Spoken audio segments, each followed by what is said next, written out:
दिल्ली क्या है? दिल्ली देश की कैपिटल है, राजधानी है दिल्ली। और शायद इस देश में रह रहे 140 करोड़ लोगों के जहन में दिल्ली की एक इमेज है। लेकिन यहाँ रह रहे लोगों को क्या चाहिए? ज़्यादातर लोग पलायन करके अलग अलग राज्यों से यहाँ पर आते हैं, रहते हैं और यहाँ पर कमाकर अपने गांव में अपने घर वालों को पैसा भेजते हैं। और दिल्ली में रहना कैसा है ये आप सभी के बेहतर तरीके से पता है।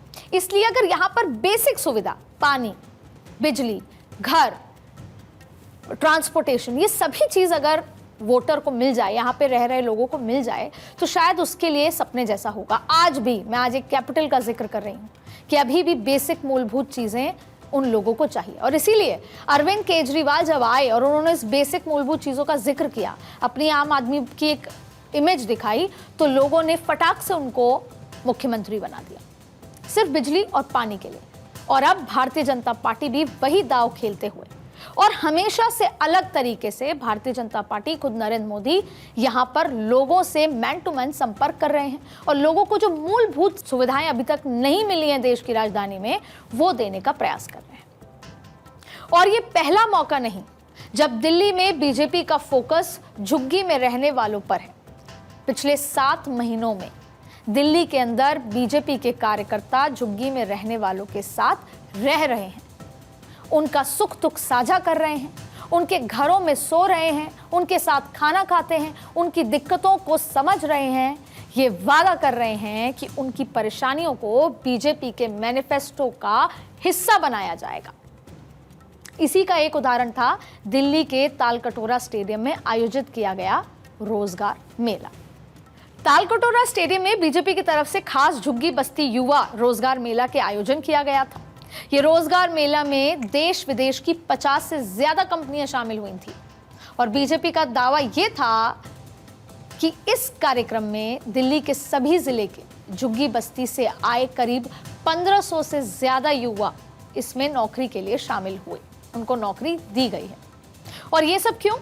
इसके पीछे वजह है कि दिल्ली की झुग्गियों में रहने वालों का जो वोट बैंक है, जिस पर कभी किसी ने ध्यान नहीं दिया।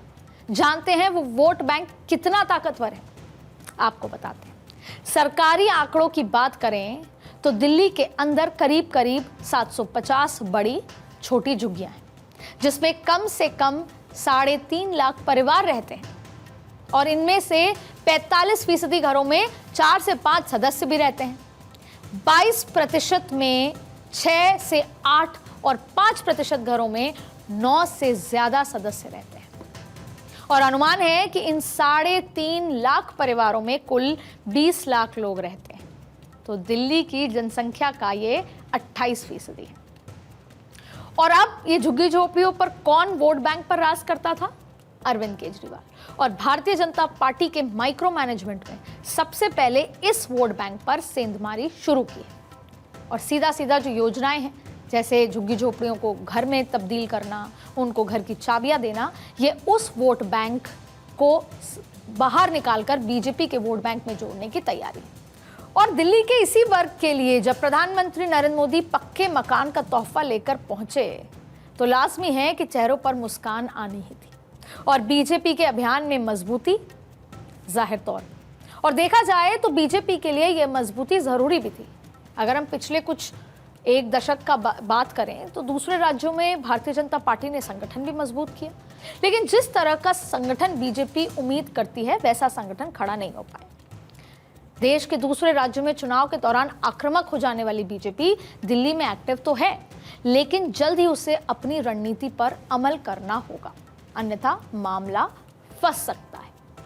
और ये सब ऐसे वक्त में देखने को मिल रहा है जब अरविंद केजरीवाल भी अपने राजनीतिक करियर के सबसे मुश्किल दौर से गुजर रहे हैं। वजह है वो 2 बार मुख्यमंत्री, 2 बार सत्ता में जीत कर आ चुके हैं और ये तीसरी बार है, क्योंकि अब तीसरी बार के चुनाव में सत्ता विरोधी लहर भी वो फेस कर रहे हैं। साथ में कई ऐसे आरोप भी जो आम आदमी पार्टी को सूट नहीं करते या आम आदमी पार्टी जैसी इमेज पर सूट नहीं करते। 2020 के दिल्ली विधानसभा के चुनावी नतीजे आने के फौरन बाद आरएसएस के मुखपत्र में दिल्ली बीजेपी के एक खास सलाह दी गई थी। कहा गया था कि बीजेपी को दिल्ली में स्थानीय नेतृत्व खड़ा करने के पर फोकस करना चाहिए, संगठन खड़ा करने पर फोकस करना चाहिए। और लगे हाथ ये भी सवाल पूछ लिया गया कि बीजेपी दिल्ली में कब तक मोदी शाह के भरोसे बैठी रहेगी, क्योंकि मोदी शाह हर चुनाव नहीं जिता सकते। अब ऐसा नहीं कि भारतीय जनता पार्टी ने चेहरों पर कोशिश नहीं की।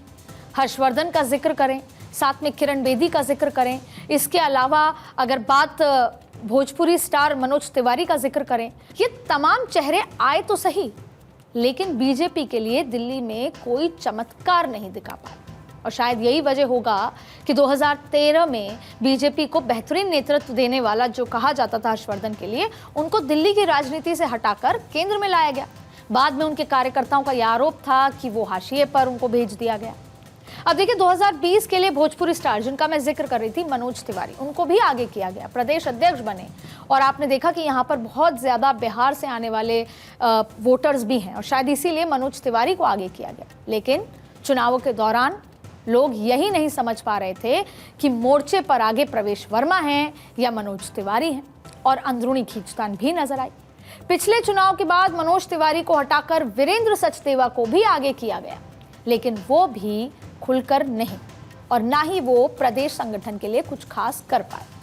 हालांकि चुनाव के 2 महीने पहले ये भी सुनने में आ रहा था कि किसी महिला चेहरे को आगे किया जाएगा, और जिस स्ट्रैटेजी पर कांग्रेस ने अलका लांबा को आतिशी के सामने उतारा है। लेकिन अब भारतीय जनता पार्टी का पूरा फोकस नरेंद्र मोदी का चेहरा और नरेंद्र मोदी की योजनाओं पर है, दिल्ली चुनाव में भी, और अमित शाह की स्ट्रैटेजी।